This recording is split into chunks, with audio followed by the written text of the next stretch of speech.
Sa mga hindi po nakakalimot mag-subscribe sa ating channel, ay naniniwala akong sila yung may busilak ang puso at mabuti ang kalooban.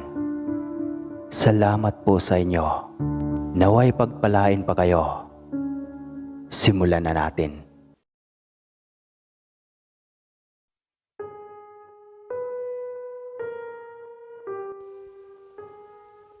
Mapagpalang araw, Sir Casper. Isa nga po pala ako sa mga tagapakinig sa inyong programa. Kaya ko rin naisipang ibahagi ang karanasan kong ito para magbigay aral sa mga babaeng malapad ang mata. Iyon kasi ang tawag sa mga babaeng maraming koleksyon na lalaki sa kanyang buhay. Ang kwentong ito ay hindi sa akin, kundi sa panganay kong kapatid na itago na lang natin sa pangalang Elvira. Masasabi ko ring maganda ang aking ate. Pero kung paghahambingin kaming dalawa, di hamak na mas maganda ako sa kanya. Hindi iyon sa pagbubuhat ng sarili kong bangko, Sir Casper, kundi iyon ay galing sa kung ano ang sinasabi ng mga tao sa paligid namin. Tubong Kawayan, Negros Occidental kami at nasa isang liblib na sityo ng Banahaw. Pero sa ngayon ay nandito na ako sa Macau. Dito ako dinala ng aking swerte at nakapag-asawa. Ang kwentong ito ay nangyari noong nasa 18 anyos pa lamang ako, habang ang ate Elvira ay nasa 21. Alam kong punong-puno ng insecurities ang aking ate dahil sa lagi na lamang kaming kinukumpara ng mga tao sa aming paligid. Kaya sa tuwing may nanliligaw sa kanya ay kaagad na sinasagot niya. Halos umabot na noon sa 10 ang pinagsabay niyang naging nobyo. Iyon na lang yata ang naging basihan niya sa tinatawag na kagandahan upang masasabing mas lamang siya sa akin. Ngunit pag nagsawa na ay kaagad ding hihiwalayan. Kahit magkandara pa sa pag-iyak ang lalaki ay wala siyang pakialam. Basta ayaw na niya, wala nang rason pa. Sobrang taliwas sa akin na pihikan sa mga lalaki. Halos nasa kwarto lang ako palagi, samantalang ang ate Elvira ay palagimik. Sa tuwing may piyesta o sayawan sa karatig baryo o sa mismong baryo namin ay walang palya itong makipagsayawan hanggang magdamagan. Ako naman ay ginagawang tagabantay ng tatay sa kanya. Minsan nilalamok na lang ako sa gilid ng sayawan. Kahit maraming umaaligid na lalaki, maging ang mga sundalo, para yayain akong sumayaw ay humihindi talaga ako. Nahihiya kasi ako, lalo na pag sweet music. Taong 20,000 at isa noon, o 2001, buwan ng Pebrero. Piyesta sa aming baryo. Excited si ate dahil sa sayawan na naman. At ako naman ang nababagot dahil alam kong ako na naman ang magiging bantay niya magdamag. Dalawa lang din kasi kaming magkapatid na babae. Doon niya nakilala ang binatang si Nestor. Hindi ako palalabas at hindi ko alam kung sino-sino ang taga sa aming lugar. Subalit base sa tono ng pananalita niya, alam kong isa siyang estranghero. Hindi nga ako nagkamali, Sir Casper. Galing siyang Panay. Nagbabakasyon siya sa aming lugar dahil may ate siyang nakapag-asawa sa aming baryo. Gwapo nga naman si Nestor. Matipuno, matangkad, matangos ang ilong, manipis ang labi. At ang mga matang tila nanghihipnotismo. Pero hindi ko siya type. At alam ko din naman na si ate ang gusto niya. Alam ko iyon dahil nababasa ko sa mga mata ni Nestor kung paano niyang pakatitigan ang ate. Grabe naman din talaga ang sex appeal ni ate. Palagi ko na lang nahuhuli si Nestor noon na tinititigan ang ate na halos hinuhubaran na ng kanyang mga mata. Formal din namang nanligaw si Nestor kay ate, kung kaya't maging ang aking mga magulang ay nagustuhan siya. Ngunit ang kinakatakot ko ay kung mabisto ang ate ng mga magulang namin o maging si Nestor na marami siyang boyfriend.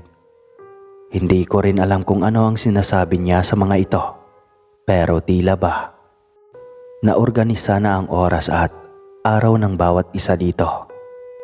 Talagang matagal na nangyari na hindi nag-cross ang kanilang mga landas. Subalit hindi iyon nagtagal. Dahil isang araw, nabigla na lang kami ng biglang nagkasabay si Nestor at ang isa pa nitong kasintahan ni ate. Nestor, di ba sabi ko sa'yo sa makalawa mo na ako bisitahin? Wika ni Ate Elvera na may himig ng pagkadismaya. Bakit? Hindi mo ba ako namimiss? Kasi ako halos araw-araw. Kung pwede lang ay nais kitang makita. At kaya ako nandito. Upang hingiin sa mga magulang mo ang iyong kamay para maging katipan ko habang buhay. Diretso at walang paligoy-ligoy na wika ni Nestor. Anong ibig sabihin nito? Anong hingiin? Ako ang boyfriend ni Elvera. Wika noon ni Fred na isa rin sa mga boyfriend ni ate na dumating din sa araw na iyon. Anong pinagsasabi mo riyan? Tila galit na tanong ni Nestor na nakaupo noon sa harapan ni ate. Natampal ko na lamang ang aking noo. Ito na nga yata ang sinasabi ko. Mahuhuli at mahuhuli rin ang kalokohan ng ate. Ako ang boyfriend ni Elvera. Sabihin mo mahal. Ipakilala mo ko sa kanya. Utos ni Nestor sa mahinahong boses. Hindi agad nakahuma ang ate sa tagpong iyon. Nagkataon din na paparating noon ang nanay at tatay mula sa bukirin dahil mag-alas 5 na noon ng hapon. Anong kaguluhan to, Elvera? Bakit tila nagtatalo kayo? Singhal ng tatay. Tumayo si ate at lumapit kay Nestor. Patawad. Patawad. Hindi ko sinasadya. Patawad pero si Fred talaga ang mahal ko. At sa kanya lang ako papayag na magpakasal. Kaya makikipaghiwalay na ako sa'yo. Ngayon din. Kakaibang galit ang romestro sa mukha ni Nestor ng mga sandaling iyon. Hindi ko alam kung bakit biglang kumabog ng malakas ang aking dibdib. Ramdam kong iba ang pakahulugan niya sa titig na ipinukol niya sa aking ate at kay Fred. Walang imik siyang lumabas at walang lingon-lingon na binagtas ang kahabaan ng masukal na daan. Isang linggo na walang kakaibang pangyayari. Subalit isang Biyernes ng madaling araw nang matagpuan ang bangkay ni Fred na nakasabit sa sanga ng kanilang mangga Sa bakuran nila mismo iyon. Ang sabi ay nagbigti raw. Pero ang ipinagtataka ng marami, bakit wala na ang puso nito at wasak na ang dibdib? Nabahala man ang pamilya sa nangyari, ay hinayaan na lang nila ayon. Ipinalibing na kaagad kinabukasan ang bangkay ni Fred. Ipinagluksa iyon ng aking ate Elvera. Hindi niya pa rin matanggap ang pagkawala ng kanyang nobyo na siyang mahal niya sa lahat. Dahil doon ay isa-isa niyang hiniwalayan ang kanyang mga naging nobyo. Lingid sa kanyang kaalaman, tahimik lamang pala na nagmatsyag si Nestor at sinusundan ng palihim ang bawat kasintahan ni ate. Ilang araw lang din ang lumipas nang mabalitaan ulit namin ang pagkamatay ng isa sa kasintahan ni ate na hiniwalayan niya. Ilang araw lang ang nakalipas. Ilang araw lang din ang nagdaan nang muling magparamdam si Nestor. Halos nagulat pa kaming lahat dahil ang buong akala namin ay nakauwi na ito sa kanilang lugar. Buhat nang makipaghiwalay ang ate Elvera. Kuya Nestor, pasok ka po. Akala ko po umuwi ka na sa inyong lugar. Ilang linggo ka na rin kasing hindi nagparamdam. Uwi ka ko dito. Hindi ako umalis. Nasa bahay lang ako ng ate. Pasensya na rin kayo sa inasta ko noong huli. Nabigla kasi ako dahil sa bilis ng pangyayari. Sobrang nasaktan talaga ang puso ko. Uwi ka nito sa akin. Ay, okay lang po iyon. Naintindihan ko po. Tawagin ko lang po si ate. Salamat, nene. Sagot niya. Kaya kaagad kong kinatok ang kwarto ng ate at pinaalam na binisita siya ng Kuya Nestor. Subalit, matagal bago lumabas ang ate sa kwarto nito. Halatang nagluluksa pa rin sa pagkawala ng kanyang mahal na si Fred. Kinausap niya naman si Kuya Nestor, ngunit hindi rin katagalan iyon. Pero hindi sumuko ang lalaki. Halos araw-araw iyong nandoon sa bahay. Kahit hindi na uso ang pagsibak at pag-igib ng mga panahong iyon, ginawa niya pa rin. Maipakita lang na totoo ang kanyang pag-ibig sa aking ate Elvera. Dahil sa boto din naman ang aking mga magulang kay Kuya Nestor. Maging ang mga ito ay hinihikayat na lang din ang ate na pakasalan na lamang ito. Kalaunan, napapayag din ang ate, kaya sa edad na 22 ay ikinasal siya kay Kuya Nestor na noon ay 25 anyos na. Sa unang pagsasama nila ay okay naman ang kanilang pagsasama. Ang kaso, naroon pa rin ang pagkahilig ni ate sa mga piyesta at sayawan. Kahit pa nagsisilos ang Kuya Nestor ay parang wala lang sa kanya. Parang wala siyang pakialam sa nararamdaman ng kuya. Piyesta ulit noon sa kabilang sityo. Dahil nga hilig niya iyon, pinayagan siya ng kanyang asawa at sumama ito. At nang maghating gabi na, biglang nawala sa paningin ng ate si Kuya Nestor. Sumilay ang pilyang ngiti nito dahil inakala niyang malaya siyang magpaligaw kahit kanino dahil nga wala ang kanyang asawa. Isang lalaki ang lumapit kay ate at walang kakeme-keming nakipaglandian din ang ate sa taong iyon. Hanggang sa nauwi sa pagnanasa at nagkayayaan ang dalawa dahil sa tawag ng laman. Sa isang masukal na gubat, ang kaagad na destinasyon ng dalawa. Ang hindi nila alam, dalawang pares ng mga mata ang kanina pa ay nakasunod sa kanila. Hubot-hubad na ang dalawa nang biglang may narinig silang ungol ng isang tila mabagsik na hayop. Hindi nga sila nagkamali. Isang malaking aso na kulay itim. Nagbabaga ang mga mata at naglalaway ang bibig habang nakamasid sa kanilang dalawa na wala ng mga saplot ang katawan. Aninag ang mukha nito dahil sa sikat ng buwan na nagsisilbing tanglaw sa gabing iyon.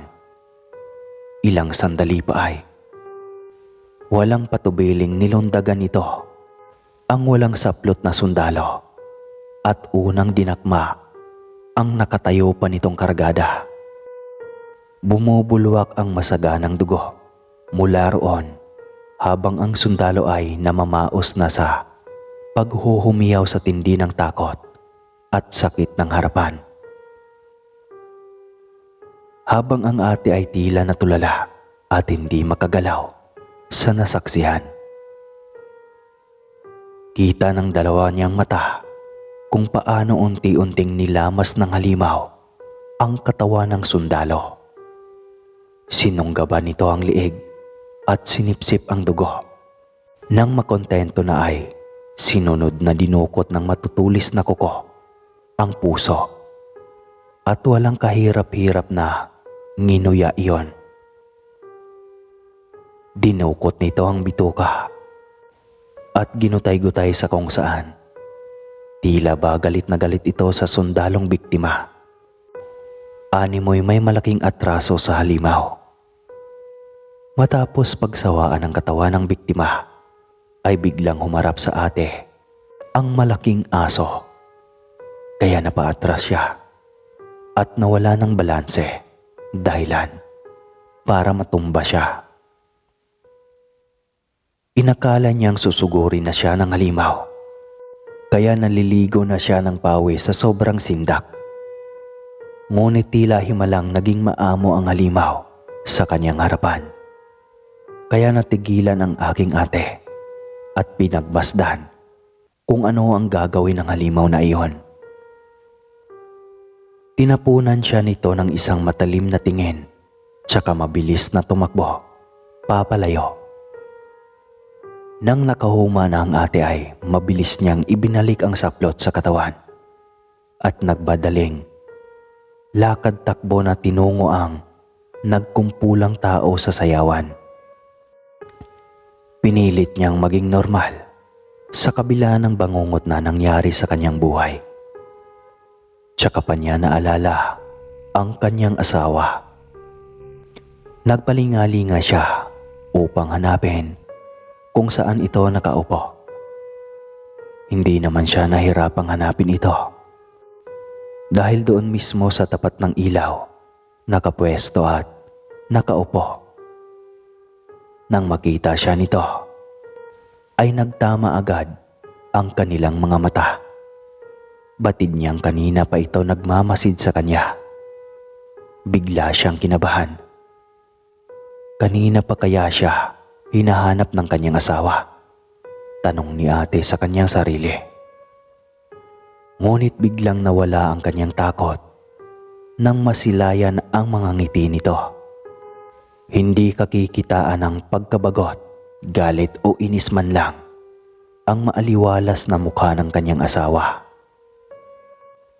Dahil sa nangyari ay nawala na siya ng gana pang makipagsayawan. Kaya lumapit na siya sa kanyang asawa upang ayain na itong umuwi na. Mabilis naman itong tumayo at inakbayan pa siya nito pauwi. Kahit maliwanag ang buwan ay may baon pa ding flashlight si Nestor at agad niya itong pinailaw ng makalayo na sa sayawan. Napagod ka ba, mahal? Malambing na wika ng kuya Nestor. Ha? Oo naman. Salamat, mahal ah. Kahit mag-asawa na tayo, hinahayaan mo pa rin akong mag-enjoy. Oo naman. Sayaw lang naman, di ba? Walang kasamang panlalaki, di ba mahal? Tanong nito. Kaya biglang napaubo ang ate. Base sa tono ng pananalita nito, ay tila may pang-uuyam na hindi niya maintindihan dahil tila ba may laman iyon. Oo naman, mahal. Tanging sambit ng ate na tila ba umaatras ang dila papasok ng kanyang bibig. Good. Mabuti na ang sigurado, mahal. Kakaiba kasi akong magalit kapag sumobra na.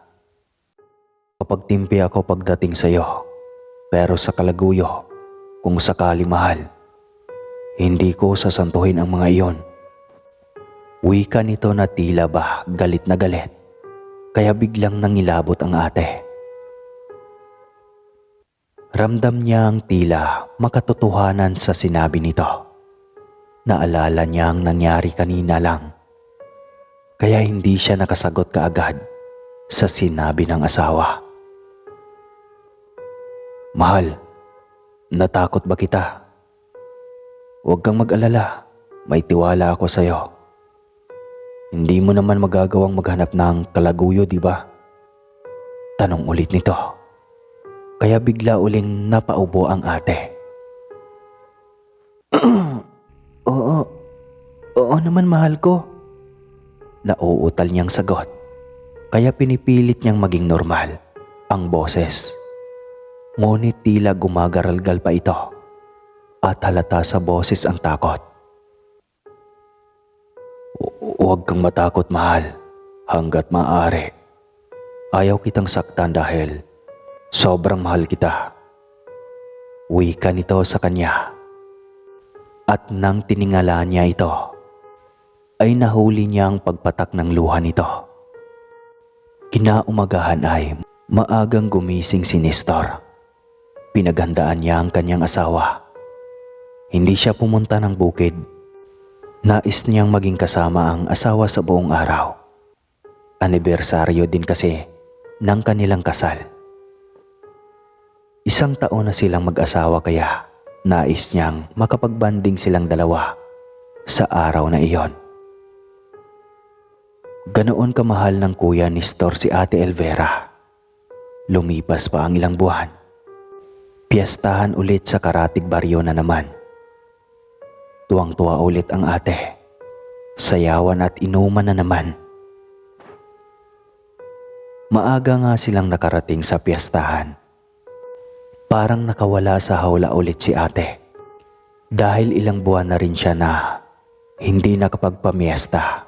At tila ba, hindi kumpleto ang mundo niya kung hindi siya makapagdisko tuwing may piyestahan sa Karatig Baryo. Tahimik lamang na nagmamasid ang kuya Nestor mula sa gilid. Kailanman ay hindi ko narinig na nagsiselos ang kuya kahit pa nakipagsayawan ng ate sa iba. Kahit sa sweet music pa ito.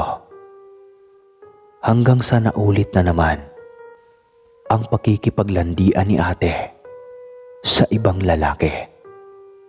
Dahil sa kalasingan ay nawala sa utak niya na magkasama sila ng kanyang asawa na ngayon ay tahimik pa rin nakasunod sa kanila ng lalaking kaharutan niya. Nasa maliit sila noon na kubo ng di niya kilalang lalaki.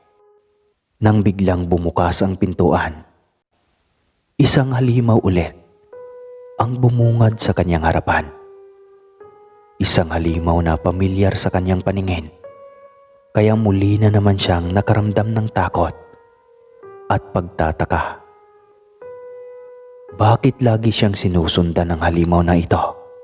At sa tuwing may kaharutan siya, hindi pa man sila nagsisimula, ay dumarating na ito at binibiktima ang kanyang kaharap. Pareho pa rin ang nangyari. Una kaagad nitong dinakma ang kargada ng kanyang kaharutan. Hindi pa tapos sa pag-atake ang halimaw nang naisipan niyang tumakbo upang tumakas. Subalit, nabuwal siya nang harangan ng halimaw ang pintuan ng kubo. Ganun na lamang ang kanyang pagkasindak nang makita ang pagbago ng anyo ng halimaw. Unti-unti ay naging pamilyar ang figura nito sa kanya. Nestor, sambit niya nang nakadilat ang mata. Hindi ka talaga nadadala mahal? Gusto mo ba talaga tikman lahat ng lalaki sa paligid mo? Bakit? Maliit ba ako? Hindi ba ako kakonte-kontento? Sunod-sunod na tanong ng kuya. Kaya natahimik ang ate. Pasalamat ka. Sobrang mahal kita. Dahil kung hindi, matagal na kitang isinama sa mga kaharutan mong lalaki. Uubusin ko ba lahat ng mga lalaki sa paligid para lang maging akin ka ng lubusan? Uwi ka nito na wala pa ring emosyon. Patawad, Nestor. Hindi na mauulit. Pangako, simula ngayon, hindi na ako pupunta ng piyesta para makipagsayawan at maghanap ng ibang lalaki. Pangako. Umiiyak na wika ng ate. Umuwi na ang dalawa at iniwan ang lalaking kaharutan niya na wala ng buhay. Lumipas ang ilang araw. Tinupad nga niya ang kanyang pangako. Yun nga lang, halos hindi niya ma-imagine na aswang ang kanyang katipan. Pero mabait naman si Kuya Nestor. Kahit kailan, hindi siya nito pinagbuhatan ng kamay sa kabila ng kanyang pagiging aswang. Sa ngayon po ay nasa probinsya pa din ang ate at nagkaroon sila ng 3 supling. At hanggang dito na lang po, Sir Casper. Salamat po sa pagbigay ng oras sa kwento ko. Muli po, ako po si Elena ng Kawayan Negros Occidental. Salamat po ulit.